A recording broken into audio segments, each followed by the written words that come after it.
낯선 길에 들어섰습니다. 이럴 때 차에 문제가 생기면 난감할 텐데요. 드론이 비행할 때도 마찬가지죠. 망망대해 같은 하늘을 가르며 비행을 즐기다가도 종종 중심을 잃을 때가 있습니다. 무선 신호가 두절되거나 알 수 없는 오류들이 발생하면 원활한 비행을 할 수 없게 되는데요. 심지어 충돌하거나 추락하게 되죠. 저희 기술이 없으면 이게 OS 하나가 만약에 이 기술이 없다고 해봅시다. 이게 기술 개발을 안 했다, 없다 이럴 경우에는 이 OS 하나가 뭐가 문제가 생기면 이 시스템은 뭔가 오류가 나거나 꺼지거나 이렇게 되는데 이게 우리 기술을 쓰게 되면은 여기에 문제가 생겨도 이 옆에 있는 OS가 아 얘가 문제가 있구나 하면서 다시 얘를 살릴 수도 있고 예, 여러 가지 기능들이 가능합니다. 일례를 든 것입니다. 운영 시스템에서 발생하는 문제는 사람이 탑승하는 자동차나 비행기에서 더 치명적일 수 있습니다. 기장이 운전하던 시스템에서 오류가 발생할 때 두 기장의 시스템이 즉시 보완해준다면 걱정 없을 텐데요. 하나의 하드웨어에서 두 개의 운영 시스템이 작동되는 이름하여 듀얼 OS 기술을 만나봅니다.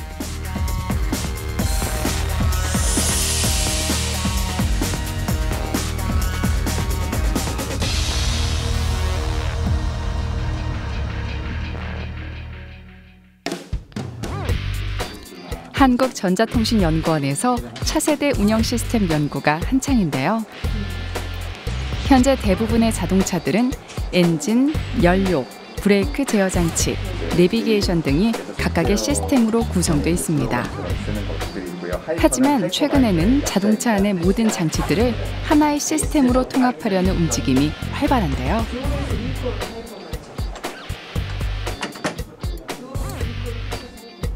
예를 들어서 워드하고 파워포인트를 같이 쓰고 있었는데 파워포인트가 죽으면은 내가 잘 쓰고 있던 워드까지 죽게 되는 경우들이 있거든요. 블루 스크린이 뜨면서. 근데 만약에 자동차에도 컴퓨터가 이제 탑재가 되고 있는데 자동차에도 내비게이션하고 운전에 관련된 부분들이 같이 합쳐져서 탑재가 될 수가 있습니다. 근데 내비게이션이 죽었다고 해갖고 그 운전하는 부분까지 죽는다 그러면은 큰 문제가 생기는 거죠. 모든 장치들을 하나의 시스템으로 제어하게 되면 한 장치가 멈췄을 때 다른 장치들도 동시에 멈추는 동시다발적인 문제가 발생합니다. 내비게이션이 멈추면 계기판까지 멈추는 경우죠.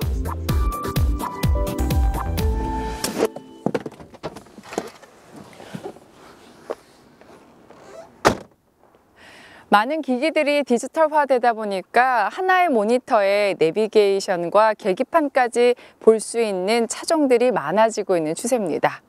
만약 제 차가 그런 경우였다면 어땠을까요? 계기판까지 멈췄을 걸 생각하니까 끔찍합니다. 하나의 하드웨어에서 여러 기능들을 제어하면서도 서로 영향을 받지 않고 안전할 수는 없을까? 이런 고민에서 출발한 게 바로 하이퍼바이저 기술인데요. 근데 합쳐질 수 있는 기술의 발전은 하드웨어가 이게 멀티코어, 쿼드코어, 옥타코어 이런 얘기 많이 들어보셨을 텐데 이게 고성능화돼요. 그러다 보니까 이게 요 하드웨어가 별도로 되어 있던 것들이 이렇게 하나의 하드웨어에서 가능해졌어요. 그러면 하나의 하드웨어에 의해서 이런 기능들을 다 이게 제대로 작동하게 하려다 보면 이거를 갖다가 일일이 다 처음부터 개발을 새로 하거나 아니면 얘네들을 갖다 그냥 딱 쉽게 올려줄 수 있으면 훨씬 좋은데 그런 것들이 불가능하거든요, 현재. 그래서 저희가 그런 기술들을 가능하게 하려면 이 중간에 이 하이퍼바이저라는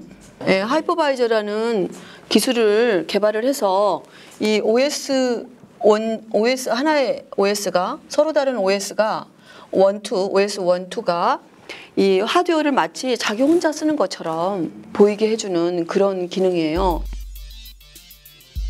하이퍼바이저 기술은 한마디로 하나의 큰 컴퓨터 안에 여러 개의 기능들에 관여하는 작은 컴퓨터들을 두고 있는 셈인데요. 추락을 방지하기 위해 카메라와 비행 시스템을 작동시키는 하드웨어를 따로 둬야 했던 드론에게도 희소식이 아닐 수 없습니다. 그러니까 작은 컴퓨터 하나당 하나의 OS가 돌게 예전에 시스템들이 만들어졌다면 하이퍼바이저를 통해 가지고 작은 컴퓨터들을 조금 더 큰 컴퓨터로 통합을 해서 할 수 있게 되고요. 그리고 작은 컴퓨터를 2개 가지고 있는 거하고 큰 컴퓨터 하나 있는 거하고 가격적으로도 조금 차이가 있게 됩니다. 오히려 이제 컴퓨터들의 숫자가 줄어들면은 뭐 전선이라든지 이런 것도 적어지게 되고요. 하드웨어 코스트가 다운이 되기 때문에 저희의 소프트웨어를 이용함으로써 더 원가 절감이라든지 그런 효과가 있을 수 있고요. 하나의 하드웨어에 여러 장치들에 관여하는 운영 체제들을 따로 둘 수 있게 되면서 경제성과 동시에 안전성에 대한 신뢰도가 높아졌습니다. 내비게이션이 멈춰도 계기판은 안전하게 작동되고 드론이 보내는 영상 수신에 문제가 생겨도 추락하지 않는 거죠.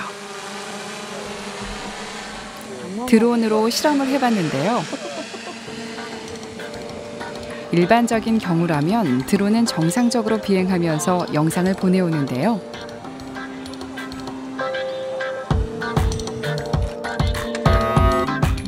갑자기 회방꾼이 침투해 신호 교란을 일으켰습니다.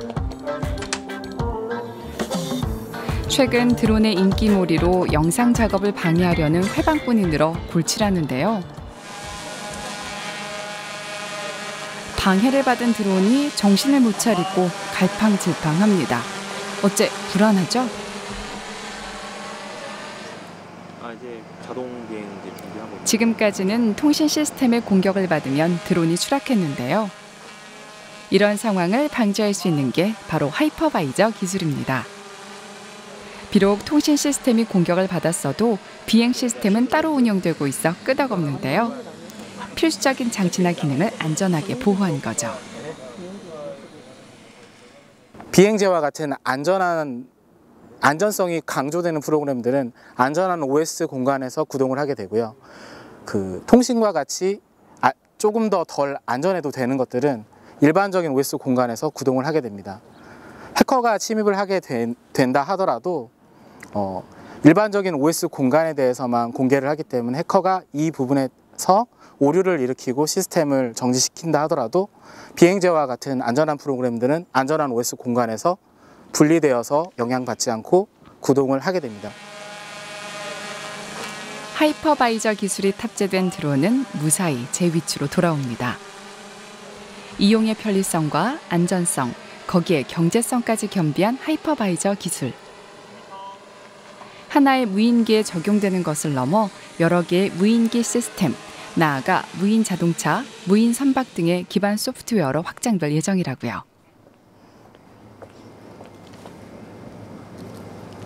예전 같으면 드론이 보내주는 영상이 멈췄을 때 혹여 드론이 어딘가에 추락하지 않았나 조바심을 냈는데요. 필수적으로 보호돼야 할 기능을 안전하게 지켜주는 시스템 덕분에 이젠 걱정이 없을 것 같습니다. 사람의 손으로, 사람의 눈으로 할 수 없는 많은 것들을 현대과학이 가능하게 해주고 있는데요. 하지만 주의해야 합니다. 그만큼 오류도 많아졌으니까요. 어벤져스의 비전처럼 컴퓨터가 자아를 갖는다 해도 여전히 우리에겐 안전에 대한 고민이 남을 겁니다. 추락하는 드론의 날개가 되어줄 똑똑한 과학기술이 필요한 이유죠.